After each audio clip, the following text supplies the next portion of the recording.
The Benjamin Dixon Show is only possible with listener support. Go to www.thebenjamindixonshow.com to register for our blog and join the Progressive Army. And now, ladies and gentlemen, we are now about to witness the truth. It's the Benjamin Dixon Show. Welcome, ladies and gentlemen, to the Benjamin Dixon Show. I am your host, Benjamin Dixon. It is Monday, July 11th, 2016. Thank you so much for joining us. You could have been anywhere in the world, but you decided to spend some time with us, and I really appreciate it. It's been one hell of a week last week, folks. A lot happening in a lot of tragic news. We covered a lot of it, but a lot more to cover. Out of Dallas, so the 5 officers who were killed, they were killed in an ambush by apparently one man. And I unpacked this just a little bit on Friday. The news was still breaking, but U.S. veteran, Army veteran, Micah Xavier Johnson is the perpetrator. He managed, and I'm saying it like this for a very specific reason, because, you know, no matter what narrative is being told about this story, to me, the most important thing about this story is the type of carnage one person trained with military training and who has access to weapons, assault rifles, and has absolutely no fear because he has nothing to lose and is trying to make a point. The kind of damage one person like that can make is unimaginable. It was such a large-scale attack on last week that most people believe that it was a coordinated attack between multiple shooters. Most people believe that it had to be at least a minimum of 3 people because of the number of officers who were shot, injured, and killed. Today, the actual number went up to 13 officers who were wounded, and out of the 13, 5 were killed. And this scale attack really is something never, since 9/11, this was the deadliest day for police officers since 9/11. And a lot of things have come to light about the shooter, but to be sure, can you understand the scale? If they're telling us everything, and I have no reason to believe, not to believe them, I'll take them at their word, right? I don't do the false flag. I don't do the, trying to whatever. I'm going to take them at their word, because if they put this word out that this was one man, then we need to understand the kind of impact one person can have with a gun. And I know no one wants to talk about guns right now. Right now, everyone wants to talk about the fact that this guy expressly mentioned that he wanted to kill white people, right? And that he wanted to kill white cops in particular. And right now, everyone's trying to go back and forth whether or not Black Lives Matter is responsible, which they're not, right? Everyone is trying to make it seem, spin their own narrative. And I guess I'm doing the same thing, because the most important thing that jumps out to me is how insane this guy, his impact was. We always hear the narrative of a good guy. The only thing that can stop a bad guy with a gun is a good guy with the gun. Well, hell, this guy was able to wreak havoc on an entire department of quote unquote good guys with guns. So what now?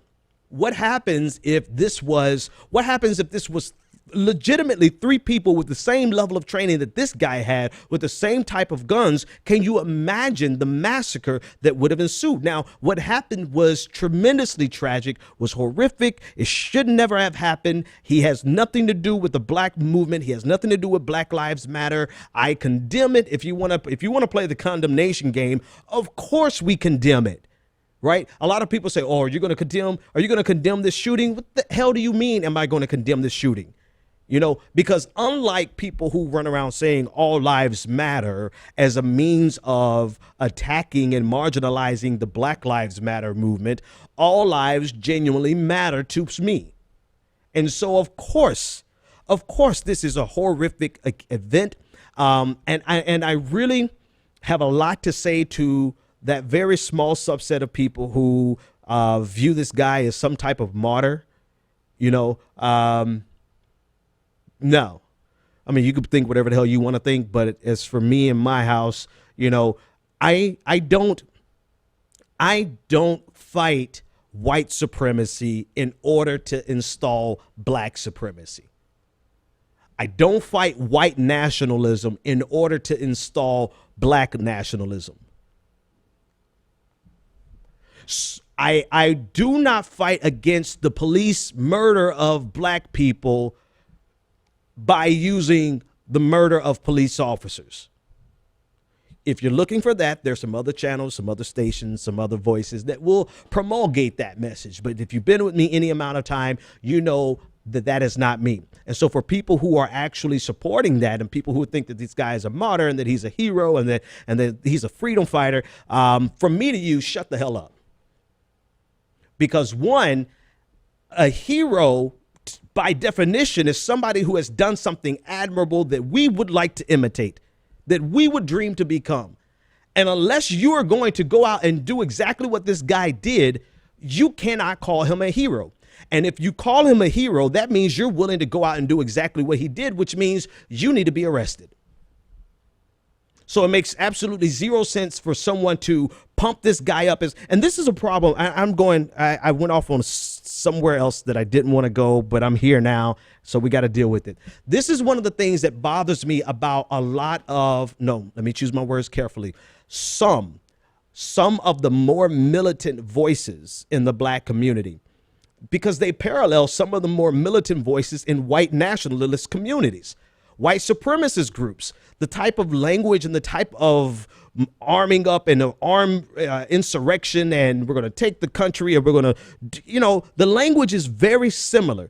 But what bothers me the most about it is that some of these individuals, not groups, but some individuals, and you can, if you don't believe me, just watch. Go to Facebook. There are a couple of guys with very large platforms, some older guys with very large platforms who really promote a violent message. And what pisses me off about it the most isn't necessarily the violent message. It's the fact that they won't put up or shut up. They're not going to do it themselves. They're going to inspire some young dummy like Micah Xavier, who is crazy enough to actually go do it, and they'll be the ones to do it, while the old guy who radicalized them and said all of this insanity sits back and continues to radicalize the next person. It is the same MO, whether you're talking about white extremism, white nationalism, white supremacy. If you're talking about Islamic extremism, you always have people who do the radicalization and never are the ones to go out and blow themselves up. So I have a personal beef with people who try to pump people up to do things that they're too chicken shit coward to do themselves. And so no, therefore, Micah, for many reasons, let alone the fact that he's a murderer, is not a hero. And for every black nationalist that's going to come to my channel, and not all black nationalists are the same, so let me not speak categorically, but for everyone who's going to come to my channel and say X, Y, and Z, from me to you, you can kiss my ass. Now, back to the story at hand. This guy was able to inflict so much damage with just his military training that I think this conversation must evolve into being about the weapons that we have access to, or that people who are unstable have access to. It is just unimaginable that one man can hold off an entire department of police officers for almost 4 hours and end up killing 5, wounding a total of 13, including the deceased. It's insane. Now, a lot of other things to talk about in this narrative, but I'm going to pause here because the lines are blowing up. So let's see what folks have to say. Caller, you are live on the air. What is your name, comment, and or question? Hello? Yep, this is you. You're live. What's up? I just wanted to talk about open carry, and especially what pertains to African Americans, because it seems that there's a double standard when it comes to open carry and just black people. Because I don't really agree with open carry because I don't think it makes much sense to open carry a long rifle or anything. But you see, 4 guys can go into Texas and open carry in a Denny's and not get, like, not have the police like roll up on them and start shooting at them. But Tamir Rice, even though the cop says he looked older, he had no right to be shot right there because Ohio's an open carry state. And in Texas, the guy that the Dallas PD plastered all over social media, he was just exercising his right to open carry, but if it had been a white guy or something else, he's just, I mean, it seems that either we have open carry that applies to everybody, we just don't have it at all. Personally, I don't agree with open carry. I never understood it, but I just wanted to talk about that. I never heard anybody mention that. Absolutely appreciate the call. I talked about that a little bit on Friday on the special episode. It is absolutely. This might sound hyperbolic, but when you consider John Crawford, Tamir Rice, when you consider Mark Hughes, who was basically became the most wanted man in America at about 11 o'clock on Thursday night because he was out open carrying in an open carry state at a protest that ultimately the protest ended with all the violence. Mark Hughes ended up becoming the most wanted man in America and still fears for his life today. And that speaks to the reality of the fact that open carry is not the same for black people. I'm sorry. It is not. Tamir Rice, John Crawford, both in Ohio, both open carry states, both killed within seconds of the police officers seeing them. It is. That's all I have to say about that. There's nothing else to say. It's very straightforward. It's the same. Caller, you're live on the air. What's your name, comment, and or question? Caller, this is you. You're live on the air. What's your name, comment, and or question? Okay, you're gone. All right, I had you. I heard you in the background. So yeah, that's the big takeaway from me. A lot of people are wanting to really make this about black racism against white people. Okay, this guy hated white people. An example of racism. Okay, great. Now what? What's your point? For everyone what's your point? That black people can be racist? Oh, sure. Black people can be racist or prejudiced. Do black people generally have the power to make institutionalized racism that is so entrenched that it takes an entire 3 or 4, 5, 6, 10 generations to undo that systemic oppression? No. Are there some racist black people who just hate white people because they're white? Yes. Congratulations. What? Is this a surprise to anyone? There's always going to be the dredges of society in every single community, period. For every example of a black racist, I'm sure I can find you more white racists. Are we comparing the village idiots now? Are we comparing the worst of our community? But what actually happens is that we take an individual and we try to apply that individual's shortcoming, no matter how unimportant that person is. It could be somebody on Twitter, right? We would take somebody on Twitter who says a racist thing, and we would try to blow it up as though that person represents all of the black community. Now here is a black person who says something violent against the police. Therefore, he is the microcosm. He is the representative of Black Lives Matter. Therefore, Black Lives Matter is completely racist. This is the logic. We'll take somebody. Now, here's an example of one person who had the power to do and inflict this type of damage and carnage, but he still does not represent the entire community. Because if he does represent the entire community, you do realize Timothy McVeigh then represents the entire white community. Dylan Roof represents the entire white community. I mean, we can go down the line. Matter of fact, before we knew this was a black person, you do realize the odds were in your favor, white people. The odds of this being a white male shooter was so much higher than it being a black male shooter. Simply because of the reality of mass shootings in America. So what are we trying to prove by making hay out of, oh, this is an example of black racism against white people? Are you shocked, or are you simply just trying to make a single example and then apply it to the entire black community, or at a minimum trying to apply it to all of Black Lives Matter? We know the game.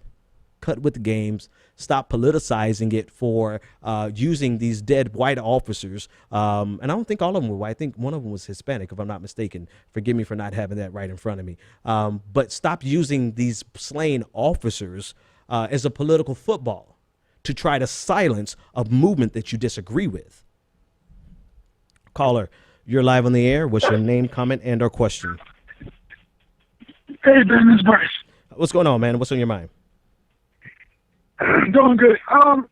So I'm on Facebook, and I'm talking about different subjects and stuff, and you can say the black nationalists or the black power people coming for me because I'm not talking about what's going on every day when it comes to what's going on with the police and everything. Mm-hmm. And it's like, I understand what's going on. I know the seriousness of it.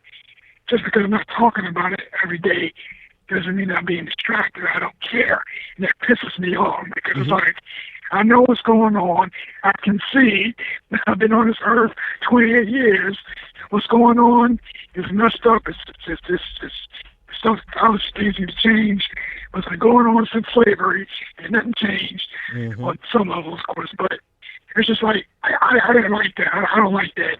And then it's like, like you were saying earlier, you're getting people riled up to go to war or whatever. Mm-hmm. And technically, we're not as united as we need to be to even to attempt to do that. And I just think that, the messaging and the policy you got Giuliani and all them doing that crap, and it's not good. And, obviously, in a couple of weeks from now, maybe a month from now, things might pull back and calm down as they normally do. We'll have an incident like what took place last week, and then things pull back to a couple of weeks, but things pull back into the next one, sadly, or maybe not, honestly. But it's just, I understand the situation. Don't get me wrong. And we need to get some solutions quickly and do what we have to do.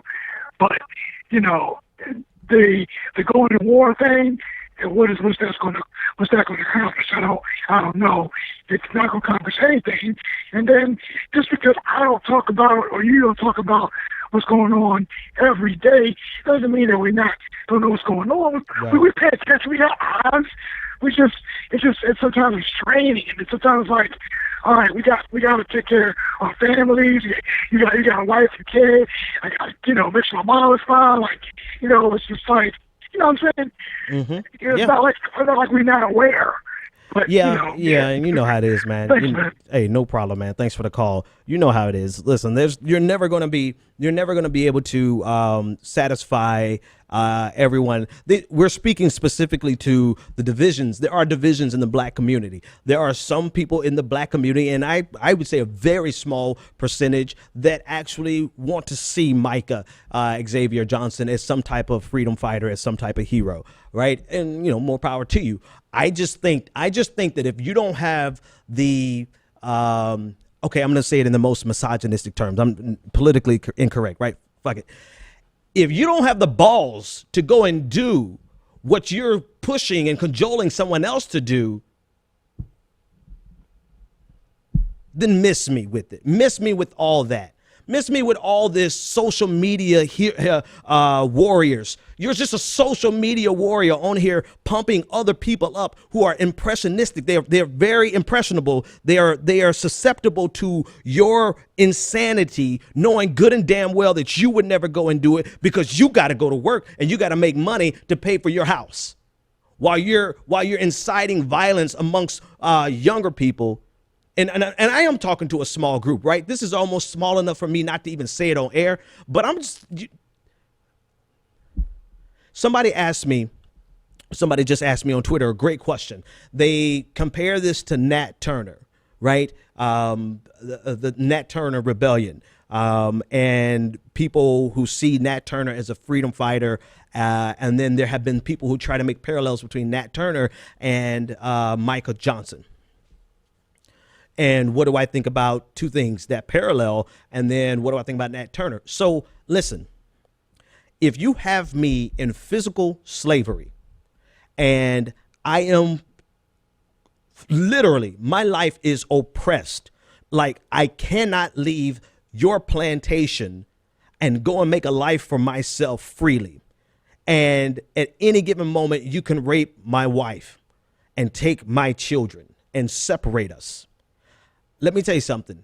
We would not have to wait for a collective rebellion. I'm going to get you myself. Period. Nat Turner absolutely was a freedom fighter because he was fighting to set his people free from slavery. When I say his, I'm saying it wasn't a nationwide rebellion. It was a localized rebellion. He was fighting to set people free from physical, tangible, real slavery. The slavery that we have today is an intellectual slavery. It is a capitalistic slavery. It is a white supremacy slavery, but it is not a physical chain slavery. Are we being killed in the streets? We are being killed in the streets sufficient for us to have been out protesting and trying to change the system for a very long time. But the truth, come on, let's just be realistic. Let's call a spade a spade. There should not be a single example of police officers killing an unarmed black man. Let's just put that out there. However, can you equate the number of black men killed with the number of black men and women who were in slavery? And I don't even have to make that equivalency, right? I don't even have to make that example. The point is, can you go to work tomorrow and make a living, or are you in chains?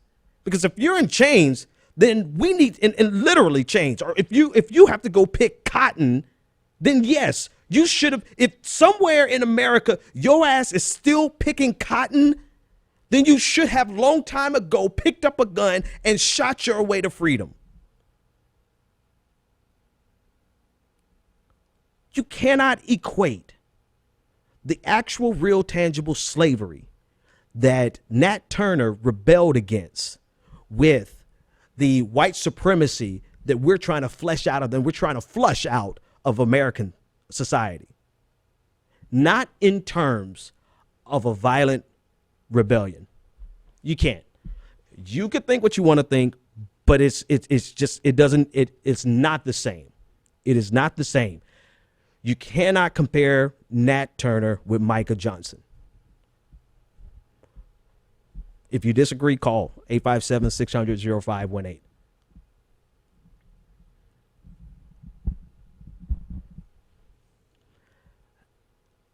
And I'm slowing down with that thought because I want to make sure I give people who may think that, I want to make sure I give you a fair shake, even though I think just at the surface of it is just absurd. But I keep hearing it over and over again.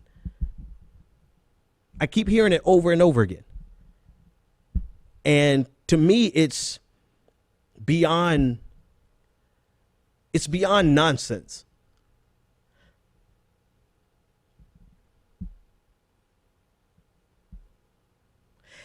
And I can't quite finish this conversation until I take it offline privately amongst my brothers and sisters of the black community. I can't because it's going to require me to say some things about our current plight that I don't want to say. I could, I don't want to. I'm not going to say it in front of my white brothers and sisters and other. I'm not. But in reality, and the reality of it is that you have to be sober in how you view our current situation. Is it something that we should have been fighting this for a long? We got lulled to sleep at the end of the civil rights movement for almost 30 years. We believed, or too many of us believed, that everything was fine. Too many people fell asleep at the end of the civil rights movement. We stopped the movement and we let it die down until we realized that the cancer was still there in America. And so what I'm saying is we should have always been we should have been fighting this politically. We should have been fighting it through the system, around the system, bringing them to their knees. We should have been doing that a long time ago, because what we're seeing now has always been here. We're just seeing it. We're just literally seeing it at this point because of social media and because of cell phone cameras. But it has always been here. And we dropped the ball. In many ways, the last generation left the civil rights movement right there at the end of 68 and thought that representation in this political system was equivalent to racial justice. In reality, that was not the case. And I only mention that because we should have been fighting this long before anyone thought it was necessary. We should have been fighting this from the beginning of the civil rights movement all the way to right now. And here's the second part that I can talk about publicly. I saw someone say earlier, well, they got guns, we got guns too. Really? Okay, let's follow this logic all the way through. And this is why you might hate me, some people love me, but let's follow that logic all the way through. Okay, a cop kills a black person. Black person gets mad and goes and kills a bunch of cops. Cops arm up a little bit harder and start killing more black people. And then all of a sudden, you black people get a bunch of guns and we all start, we just start shooting at each other. Cops have tanks now. Now we don't have to wait for the National Guard. Cops have tanks. Okay, we have some Hummers. We have some SUVs. We'll arm those up and we'll go to fine. They have guns. We have guns. They have tanks. We have big enough SUVs to stay in the fight. Let's go a little bit further. We take some territory. They unleash the military. Fine. We get a militia big enough to take out a battalion. They send in the Air Force. Fine. We get some of our pilots to take some planes and we fight them back. Then they send out the nukes. If we follow this to its logical end, the point of what I'm trying to say is, if for 1 second you think that you can lead a violent revolution to overthrow the United States of America, you is dumb as hell. And I mean it exactly as broken as I said it. You are the most ridiculous, most utopian. You are worse than Christians waiting on Jesus. You are who forever waiting on Jesus and always waiting on Jesus to fix something. You're just as bad as them, because before you address the issue in front of you, you're sitting around waiting on an armed rebellion that can never happen. And if you do have it happen, then it's just a massacre of the masses. You cannot. If Russia does not pose an existential threat to the United States of America, what amount of guns do you have that can pose an existential threat to America? None. Therefore, we must fight this inside of the American system. And waiting for America to fall, if that's what you're waiting on, then you are as useless to this movement. You are as useless to black people as people who are saying they won't fight now because they're waiting on Jesus to come back and fix it.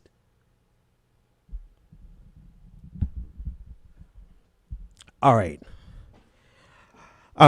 Somehow or another, I've got to shift gears and interview a candidate for Congress. And so what I'm going to do, and I still have 3 stories to cover. I still have to talk about Rudy Giuliani. I still have to talk about North Carolina. I have to talk about this article from Fusion about Bernie Sanders. So I'm going to do a hard stop on this subject. I have to. Caller, okay, caller, you've been here. So I'm going to take this caller because you've been patient. What is your name, comment, and or question? Scotty. Scotty, what's up, man?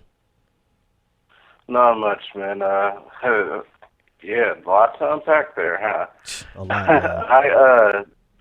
I just wanted to say that when I called last week and I asked you about Obama not going to the communities that were hurt and actually, the same things like they're thugs for their response and whatnot. And now he's going to Dallas.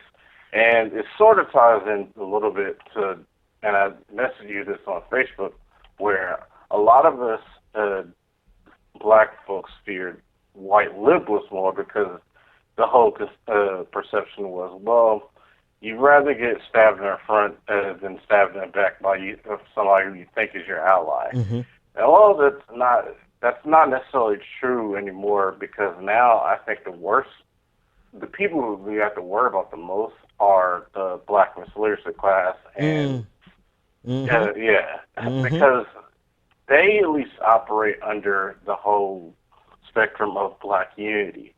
You know, this whole racial cancel politics. Exactly. And, like, I can't tell you how many times I've gotten into a family member saying, well, why is it that you're so hard on these people? Right. You don't say nothing right about nobody. And it's like, no, I got people that I admire. Like, you know, I admire Harry Belafonte. I admire Jesse Williams and Cornel West, you know, even though you have your issues with him. But, no, I I admire dig people. But I dig them. But, yeah, this year has crystallized my whole issue with them is because the Congressional Black Caucus and Bakari Sellers have been more detrimental this year than all the white progressive organizations. Like I remember years talking about how the white neoliberals are taking the racial politics and flipping it in support of neoliberalism. Mm-hmm. Well, black folks are helping them. Leadership class they're the ones helping them. So, well, that's pretty much all I have to say. And good show. Thanks, Peace. man. Sorry, I normally would have a much longer conversation with you, Scotty, because you hit on so many good points there. But yeah, no, it goes back to so many. Okay, it goes back to this bigger point. I can say this about the black community. If I can't say nothing else categorically about the black community, I can tell you this: we are not monolithic. We span the various spectrums of conservatism to left as black communists. Right. We are across the entire spectrum from black nationalism all the way to American patriots. Right. And there's no one way that you can bulk us all together ever. And so we do find some grouping right there towards the center, particularly the Democratic center, not the Democratic left, but the Democratic center. And because of that, those people who participate in politics, they are definitely, majority of them are Democratic centrists. And so they have been using, those exact people have been using and leveraging the racial narrative for political expediency for the Democratic establishment, which we'll talk about in a minute. Now, we've talked about a lot, and I've got to take a hard pause here. Let me, before I bring on my guest tonight, we're going to speak to a candidate for office, a dynamic young man that I am very interested in his campaign. Let me soften the waters here because we had a really intense conversation there. But I want to thank all the patrons of the show. I can't do this without you. I haven't forgotten about you. You guys are the lifeblood of the Benjamin Dixon Show. We don't run advertisements. Hopefully we won't ever have to, but we want to build the show. We want to grow the show, and we can only do that with you. So go to patreon.com/the BPD show and support the Benjamin Dixon Show. I want to thank Doug. Doug, thanks for your pledge over the weekend. Benjamin over the weekend became a patron, and Aaron G, thank you for your pledge over the weekend. Really appreciate it, you guys. We can't do it without you. So thanks so much. And we asked that if everyone would just go and pitch in whatever you can, we can continue to build the show and grow the show. Now, with that being said, I've got a lot of other stuff that I've got to talk about. So the show might run a little late tonight. Sorry, Max, your first night, and you're going to be here for a lot longer. But with that being said, I want to bring up Peter Jacob, and Peter Jacob is running for the New Jersey Congressional District 7. He is, well, actually, let me just bring him on because he's one of the youngest, if not the youngest, candidates for that particular office. Correct me where I'm wrong. Are you the youngest or one of the youngest? Probably the youngest in New Jersey for sure. I'm the only millennial for a major party heading to the general election. Yeah. And I believe the first millennial as well. Awesome. So tell me a little bit more about your campaign, what you're doing, who you're running against, and first of all, congratulations for making it to the general election, right? That's a huge thing. So tell us a little bit more about your platform, what you represent, and who your political opponent is. Sure. First off, thank you, Ben, for having me this evening. It's always been a pleasure. I'm a fan of the show, been following since I started my campaign. So thank you for that, and the entire staff and folks over there. So our campaign started back in November. Just to tell you a little bit about myself, I'm an Indian American. My parents came here to the United States back in '86 with very little, just $20 in their pockets, hearts full of hope, and a 6-month-old baby in their arms, me. They were able to establish a small business. I grew up in the township of Union, a middle-class town here in New Jersey, and they were able to purchase a beautiful home, put their children through college. I ended up getting my master's in social work, and professionally, I'm a social worker. I don't like the word politician. I prefer the word public servant, and I see this campaign as a continuation of my social service. I was a community organizer who saw firsthand the challenges that many marginalized communities faced. The families who lost their jobs, who had to work 2-3 jobs or take pay cuts to keep those jobs and still did not make ends meet. The veterans who served our nation, and in return, they ended up jobless, homeless, and suffering from PTSD. The senior citizens who had to choose between food and medication. And I thought to myself, why in the wealthiest country in the history of the world do we have these challenges? And the simple fact is that for far too long, special corporate corrupt interests have been put above the people's interest.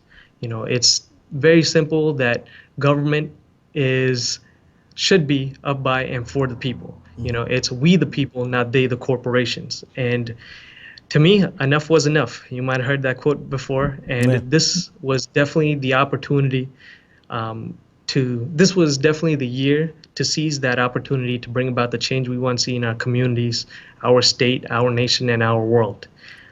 My opponent. Yes. Yeah, I know I asked you about your opponent. I apologize, but let me jump in there real quick because you've said a lot, and I've had a lot of candidates come on, and they've said things that are similar to what you're saying. I believe in the sentiment of what you're saying. Tell us how you're going to get it done. Well, this is, as Bernie Sanders said, this is the political revolution. Our campaign from the get-go has been about people. So with regards to, I think your question has 2 parts. One is, how do you trust this candidate? How do you trust this guy? And I think my history as a social worker speaks for itself. But this campaign is now funneled by special interests or super wealthy campaign donors. It's supported by the people. Our volunteer base is all the people. We don't have a paid staff in this campaign. We're relying on volunteerism as well as those who have specialized skill sets to really serve and want to see a difference. But when we win this campaign, and we will win this campaign, when we get to office, our objective is to bring everybody with us. This campaign is not about Peter Jacob. It's not about a party. It's about we the people. And that's what that's what I've been saying since day one to party officials and everybody who I've spoken to knocking on doors. So this is not a victory for myself. It'll be a victory for the people, and they all will come along with me to represent this nation. Okay. Got it. Love it. Love what I'm hearing. But I hear people in my audience asking, they're yelling at the computer right now. They're yelling at you. They're yelling at me. They're yelling at the screen and saying, when you get to Washington and you get all the people there with you, we get it. That means that you're going to keep a mobilized base locally. You're going to try to tap into that nationwide revolution to keep people putting pressure so that you're not there by yourself. But you get to Washington, you have that political revolution access, you are engaging in people, you're keeping them in front of all of the other politicians, phone calls happening on a regular basis. What are they going to be calling about? What would be the policies that you pursue to actually bring some of the things that you talked about into fruition? Well, there's various issues, and no matter what issue you care about, and no matter what party you are from, I want to also add, we can't get anything done unless we address our dysfunctional, broken campaign finance system. The fact that people recognize, regardless of your party lines and your political persuasions, whether socialist, Tea Partier, and everything in between, that corruption in government is the basic problem here. We can't address education if we do not address the fact that many of our schools are not properly being funded. Our school boards are corrupt. Many special interests are there. We can't address our environment if we do not address the fact that the fossil fuel industry funnels so much money into politics. The same goes for if we talk about immigration, detention centers, private prisons. We can't address any of these issues till we address the various mechanisms that are in place that enable our government to be corrupt, essentially.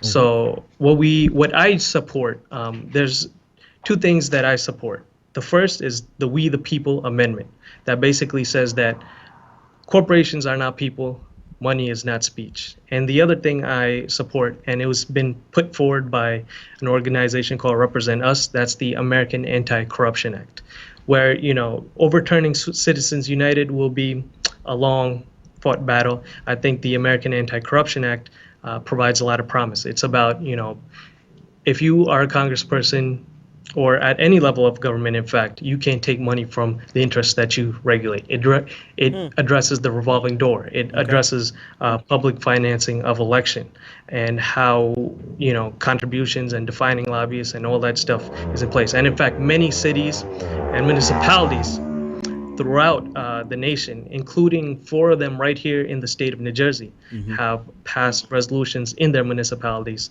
supporting the American Anti-Corruption Act. Okay. So that is a step to address it. Yeah, no, that's a definitive step. I like that. I like that step. I think my audience really likes the sound of that. The revolving door is one of the biggest problems that we face. Here's something that you're going to face, because I think you're going to win, right? And I have some people in my audience already saying they like what they hear. Some people are considering finding your website and donating, which is all great. But here's what you're going to face, and I know you know this already. As soon as you get there, you're going as a Democrat. You're going to face a Democratic establishment that is as complicit with these problems as any Republican that we pointed out, right? We can point the fingers at Republicans, but Democrats are complicit. They're co-conspirators, rather, in this corruption, in this campaign finance fiasco that we have. What are you going to do when you're faced your own party? You're going head to head with your own party, people who can put money behind an opponent, people who can sabotage your efforts, people who are supposed to be your allies in this fight. What are you going to do when you're facing this Democratic establishment? Ben, I ask that question every single morning I get up. And, I'll say this, I was raised on some basic principles, compassion, integrity, and service to our community. And at the end of the day, I think those are values I will bring myself, so my goal is to always be Batman in the face of great injustice. Batman never, you're definitely whatever happened in Gotham, Batman never sacrifice any of his integrity. Yeah. He always did the right thing, even in the face of great temptation. But, my parties, what I want to make clear and what I would make clear from day one, and I understand it'll be difficult for a young at the time I'll be 31, person to enter into politics and be taken as seriously as I hope. But, what I like to remind people is the history of the Democratic Party. The Democratic Party was the party that stood by the people. FDR is perhaps one of the greatest examples. When we had the financial collapse, he held the special interests, Wall Street, and all them accountable. He built pretty much the middle class. The Democratic Party was the first to fight for universal health care, or rather begin that fight for universal health care. Truman doubled the minimum wage. It was Robert Kennedy and JFK who started the fight for civil rights alongside many leaders in Washington. And it was JFK who put a man on the moon. Then we saw a party that started tailoring to corporate interests. And people are seeing that, and people are becoming more aware about that. And so I believe my message still remains true to the true values of the Democratic Party. But again, here, I think the difference is, what I was saying earlier, it just can't be about me. We have to elect more people who continue these progressive values. And I saw one of the most amazing things this election cycle was the amount of people that I've met and who I've been personally inspired by, who've come out to get involved in our political process. The beauty of democracy is, at some point, no matter as sad as things may end up, as depressed as we may feel with the political process, truth and goodness always prevails at some point at the end of the day. And I've personally spoken to, I'm still in touch with many people who ran for office, and they will come. And if you do not do what your constituents say, there will be that other option. So to those people who may not have had a successful primary this time around, I continue to encourage them to continue running and remain involved. Man, you're a young guy, and you're very passionate, which I admire. You're very idealistic, which I admire, because I'm a jaded old man at this point. At this point, I don't believe anything, right? No, but one thing I do want to point out, be careful with that Democratic Party, because if you're talking about the history of the Democratic Party, the KKK, the Ku Klux Klan, was founded by Democrats, right? So be careful with the history, and be ready to parse the difference between the Democratic Party never being monolithic. But anyway, I just want to throw that out there to mess with you. But I like your idealism. I like your passion. Somebody has to actually put up or shut up. So one, I want to say thank you for getting out there as a young millennial with ideas to change America. I thank you for putting your name on the line to go out there and actually do this and actually fight this fight. So I want to commend you for that. Tell everyone where they can find you, and tell us how they can support you, whether, if you need people to make phone calls or whatever. Tell us where we can find you. Sure. You can find us at www.peterforcongress.com, Facebook and Twitter, /PeterJacob2016. Again, the website is peterforcongress.com. You can see behind me. Check us out. The best thing to do is get involved. Sign up in any way possible, no matter where you're at around the country. You could phone bank for us. If you're here in the 7th District in the state of New Jersey, heck, even if you live in PA, our district borders that area. In fact, we have people throughout the state who have been committed to volunteer to us. We're having a crew from Hudson County, people from Forest Issue. Big shout out to you guys who are going to be joining us this weekend to canvas. So you could go to our website, you could sign up to volunteer, sign up for email updates, like us on Facebook, share with family and friends. We, like I said, democracy, or this campaign can't happen without everybody, each and every single person getting involved. This is the opportunity here in the state of New Jersey, and in fact throughout the nation, to bring some change. We are the only Bernie Sanders Democrat remaining to head to the general election. And what I always tell people is that democracy is not a noun. It's not just that button, or in some states that lever you pull. It's a verb. Yep. You got to get out and get active. You got to do democracy. Nobody just handed anybody democracy, whether it was Nehru in India, whether it was President George Washington here, or Martin Luther King. We fought for it. So let's live up to those values and those principles and bring about that change. Cool, man. I just want to give you a shout out from one of my colleagues. She said that Peter has a great background. He has the right stuff, and hopefully he can clinch this. So that's a glowing recommendation from my colleague Anoa Changa. So thanks for what you're doing, I know Peter, her. and we'll be in touch. Good luck with your campaign. Thank you so much, Ben. And shout out to Noah.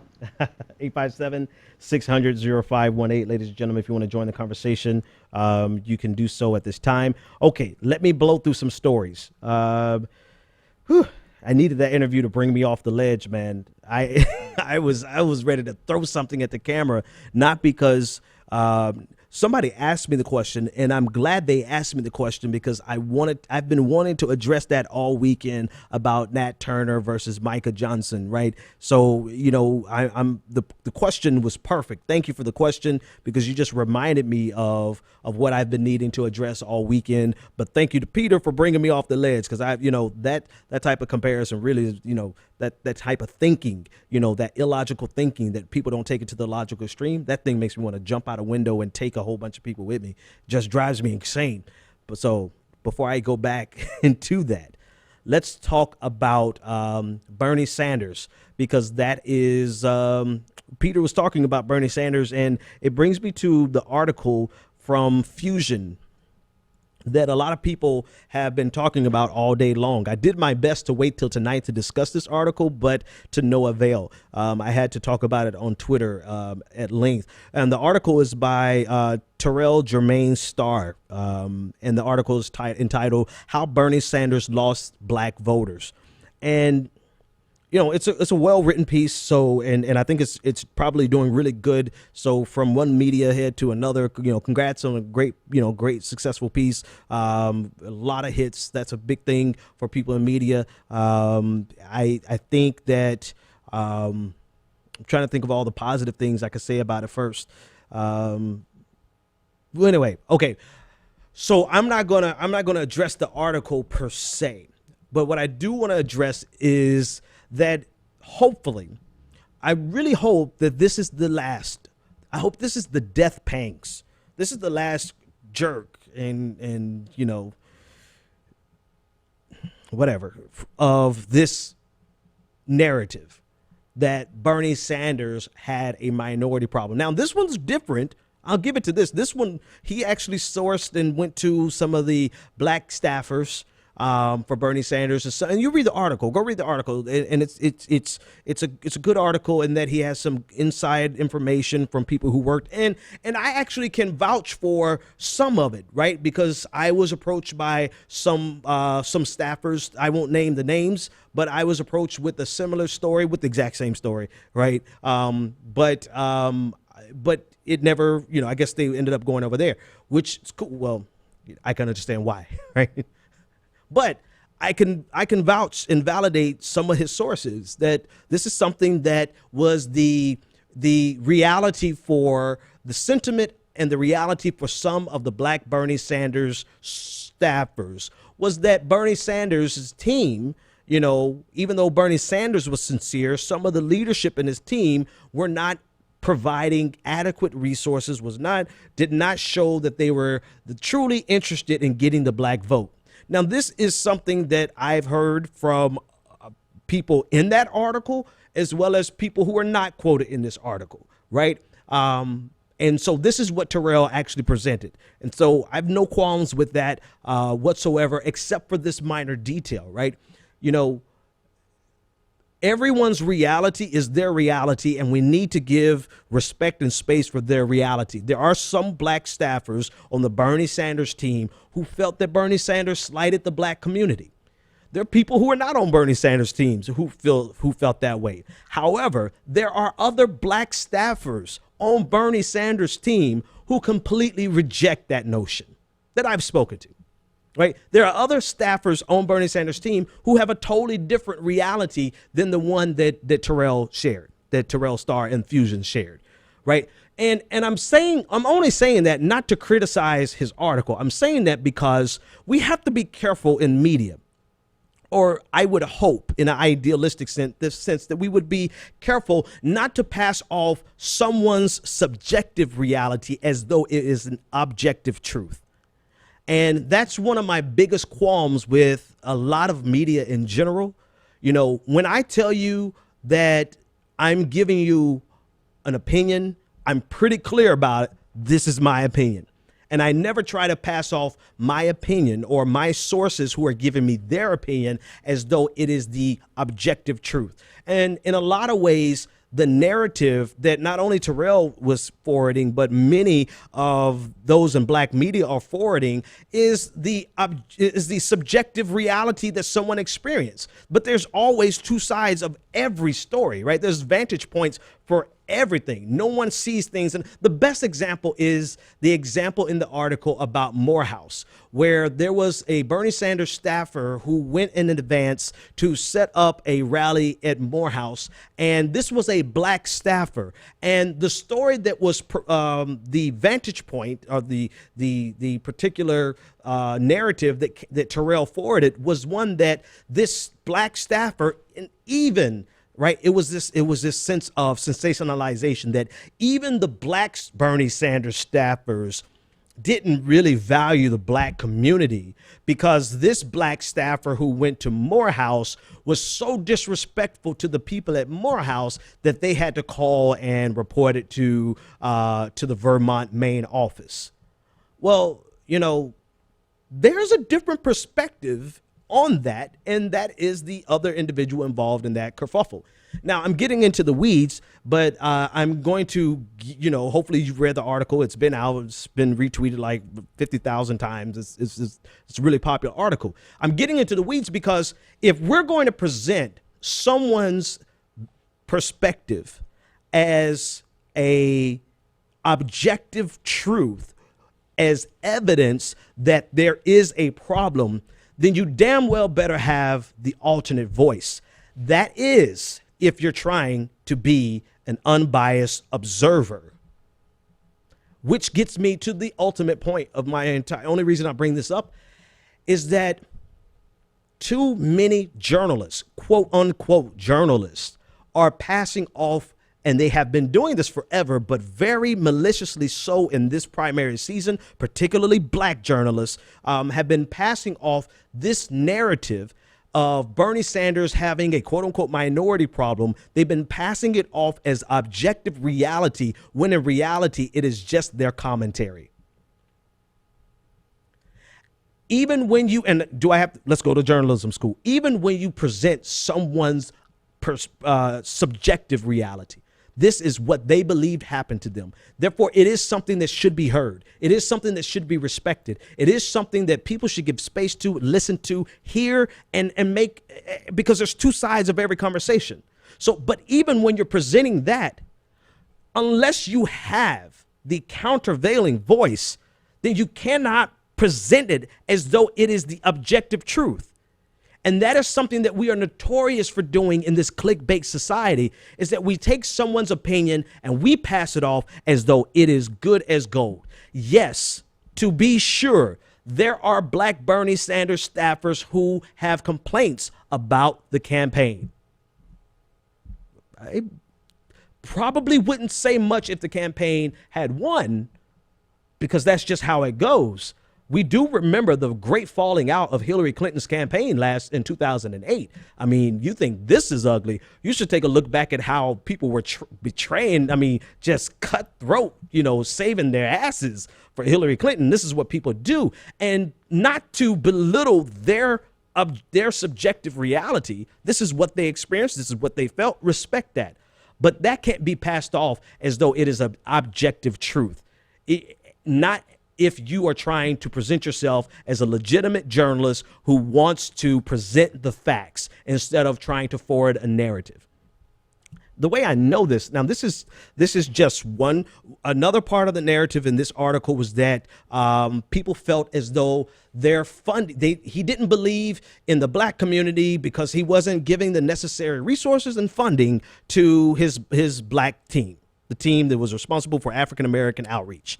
Well, Simone Sanders, who, the press press secretary. I forgot her official title. It's late for Bernie Sanders, but she tweeted this out, and this is what she perceived. Right? She says, "Since when is 24 staffers, your own budget, and an independent office, quote unquote, underfunded?" So, she didn't make a lot of hay out of it. She just said her truth. Her truth is, when you have all of these resources, you have all of this staff and an independent office, in her opinion, you got what you needed. Now, I've been nice. Here's the part that pisses me off, is that this has been a concerted effort for a very long time by many in media to forward and perpetuate this narrative that Bernie Sanders has a race problem. Could Bernie Sanders have done better in the black community in terms of outreach? Hell yeah. I mean, Dixon, I said that like 10 months ago, right? I'm on the record. I got videos of it. But Bernie Sanders had to do better in the black community. So this is by no means any way of trying to defend Bernie Sanders on his failings in the African American community. Not at all. What it is to say is you have to be aware of these sleight of hands that come from media all the day long. It's not just Terrell's article. I think his article was pretty good, but there was a lot of sleight of hands done in that article, in my opinion. It was passing off and continuing and getting some clicks off a very successful narrative that Bernie Sanders has a race problem, that Bernie Sanders doesn't care about the black community. And congratulations, you guys made a lot of hay out of this. But to be sure, the jig is up. We know the game. We peep game.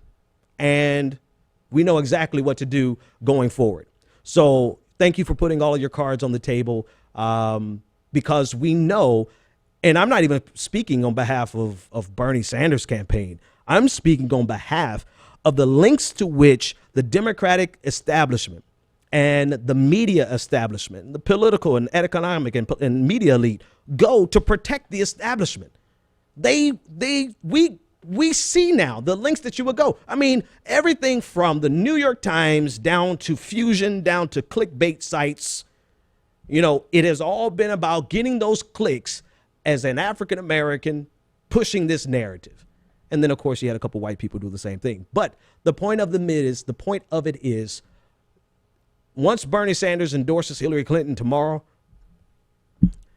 that should be the end of this narrative.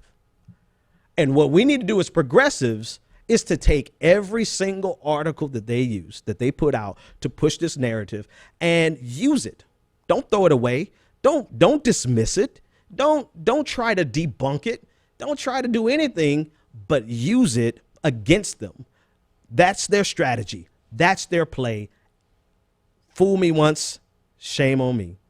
Fool me twice, you can't fool me again. I said it exactly how I wanted to say it. All right, 857-600-0518. Let me run to another story. We are after hours already. Rudy Giuliani. Let's talk about Rudy Giuliani. Let's get him on the screen.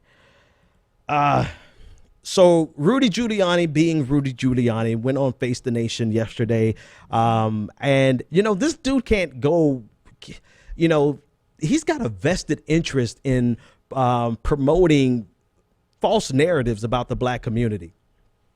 This is what he makes hay on. This is his cup of tea, I guess. This is just where he excels, is pushing this narrative. And so he went on Face the Nation yesterday, and I want to read I want to show you a couple of things that he said. And he was talking specifically about the Black Lives Matter movement and violence in the black communities. So let's look and see what he says. He said, number one, he said, you have to go out and teach your children that the real danger to them is not the police. The real danger to them 99 out of 100 times, 9,900 out of 1,000 times, which makes no sense, Rudy, are the other black kids that are going to kill them. That's how they're going to die. Actually, I guess I could just keep going. His next statement was, so if you want to protect black lives, then you have to protect black lives, not only against the police, which happens rarely, although with tremendous attention, which happens every 14 hours in Chicago, every 14 hours, and we never hear from Black Lives Matter. All right, number one, this is the same exact talking point that Rudy Giuliani has. Every time there is a police officer who kills a black person, they go and find old man Rudy Giuliani, who's obviously not as sharp as he used to be because a lot of that was incoherent. And they bring him on to spout these same talking points because of, I guess, his credentials in New York in reducing crime, using draconian policies, stop and frisk, right? Using all of the policies that he used to reduce crime. So now he's an expert on crime in the black community. Yet and still, when he comes on, he continues to forward the same false narrative or a distracting narrative. He deflects in order to change the conversation from the reality that people absolutely have the right to protest against people in power, deputized to protect and serve, abusing that power and killing people. We do not have to silence our voices against police officers killing black people or white people or any people simply because of violence in our own communities. That's number one. Number two, you're trying to promote black on black crime as though it is some type of phenomenon in and of itself, separate from every other community. And I believe the rate is about 90% of African Americans are, and this is what he was trying to get at. 90% of African Americans are killed by African Americans. Very true. But did you know 85% of white Americans are killed by white Americans? And I believe a comparable percentage of Hispanics kill Hispanics. The point is, people kill people they know.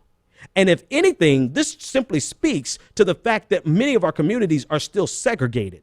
Many of our communities are still localized where the people you know are generally the people who are going to kill you. It's very rare that you see random killings. People who kill people they know. And so 90% of black people kill black people, 85% of white people kill white people. Should we all be quiet when we're killed by police officers? Should the family of Dylan Noble say nothing about the killing of their son because 85% of white people are killed by white people? Should Dylan Noble's father and mother have to go and march in wherever all of the crimes for white people, whatever, because we don't have a city like Chicago for white people, right? Chicago is like the end all to be all for black on black crime. What city, we know how to point out white poverty, but we're not going to point out white, 85% of white people. We don't have a city to make it the model or the example. But should Dylan Noble's family be silent on the murder of their son because 85% of white people are? No, it makes absolutely no sense. It is deflection. And that's all they bring Rudy Giuliani on to talk about. Let's look at his next quote. And this was directly towards Black Lives Matter and black people in general.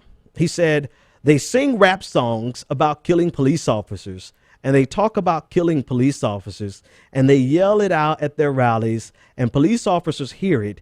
When you say Black Lives Matter, that is inherently racist."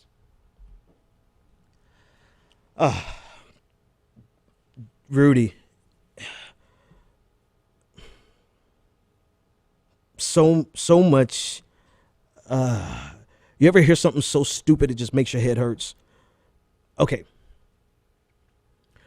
Saying Black Lives Matter is inherently racist only because there is a concerted effort by conservative media in particular to imbue a racist connotation on Black Lives Matter for the purposes of silencing Black Lives Matter.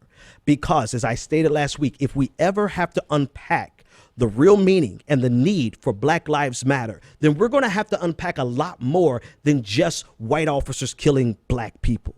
We're going to have to unpack the systemic problems that ultimately lead to it, the systemic problems that actually kept Alton Sterling out at midnight selling CDs on the side of the road at a liquor store so he can make some money. We're going to have to address the fact that he was unable to find employment, and that unemployment in so many African American communities is so ridiculous that crime is often the result, because as many studies have shown time and time again, Rudy, crime is an economic phenomenon. Where there is poverty, there is increased crime. And where there's increased crime, there is increased opportunities for police abuse. So if we ever had the opportunity to unpack why police officers kill so many African Americans and why Black Lives Matter is so necessary, then we would have to address the systemic problems behind our entire political and economic system. And conservatives, above all else, refuse to ever allow that conversation. And so they want to silence Black Lives Matter. They want you to put down your protests. They want you to put it down now before you realize just how efficacious your protests can be. And so they're doing everything they can to try to silence it by imbuing a connotation of racism, saying that it's inherently racist to say Black Lives Matter. No, it's only racist in your mind because you're trying to force it to be racist. Because nothing he says here actually follows through logically to mean that Black Lives Matter is racist. The only way Black Lives Matter could actually be racist is if Black Lives Matter was trying to assert supremacy above any other race. And the reality of it is, if we were in the position to assert Black supremacy over and above any other race, then there would be no need for us to even say Black Lives Matter. I probably have 100 other things to say about that, but I'm not. But I will finish with this as we get ready to get out of here because it's already past my time. Boy, I said that just like a preacher. God, that's what preachers say. That's what preachers say right before they go in for another 30 minutes. But no, I'm going to end it here. Here's the thing. Here's where Black Lives Matter needs to go. I'll talk about North Carolina tomorrow. Here's where Black Lives Matter has to go. Every time somebody brings up black on black crime, particularly in Chicago, Black Lives Matter, one, needs to demonstrate that they have been there, because they have been there. There are plenty of activists and organizations that are there on a weekly basis. But never mind that. The bigger point is this.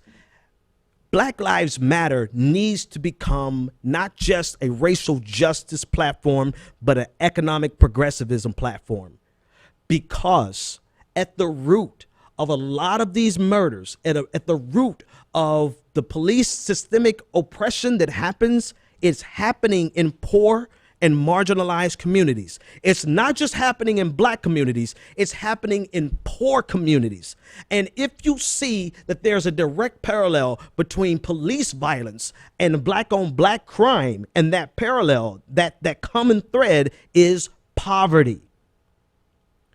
And so every time they bring up black on black crimes, Black Lives Matter needs to be there ready to say, you know what, let's talk about that. Because if there were jobs in the Black community, if there was not a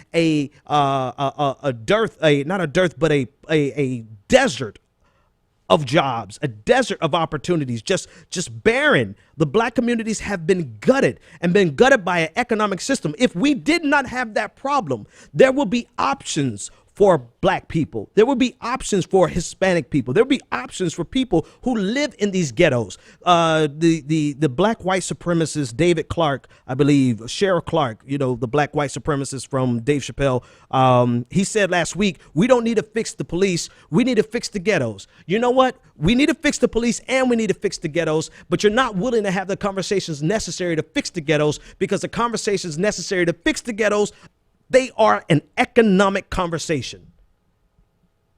And you don't want to have that. And this is why Black Lives Matter needs to incorporate an economic revolution. I don't care if you don't want Bernie Sanders, kick him to I don't care. That's irrelevant at this point. What's relevant at this point is that if you want to stop the black on black crime, tell you what, we want to stop it too. And the fix is not police oppression and militarized communities. The fix is an economic revolution for all of the economically ravaged communities, for all of the economically marginalized community.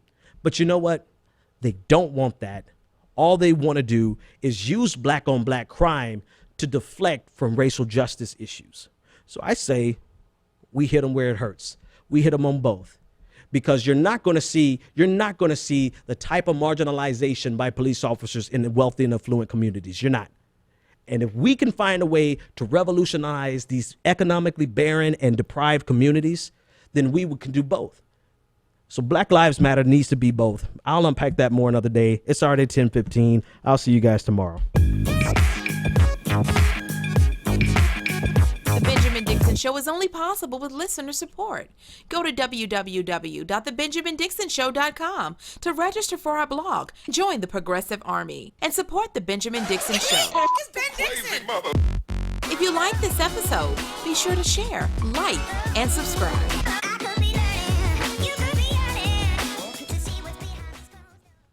Consider becoming a Patreon. Go to www.patreon.com/The BPD Show and support The Benjamin Dixon Show.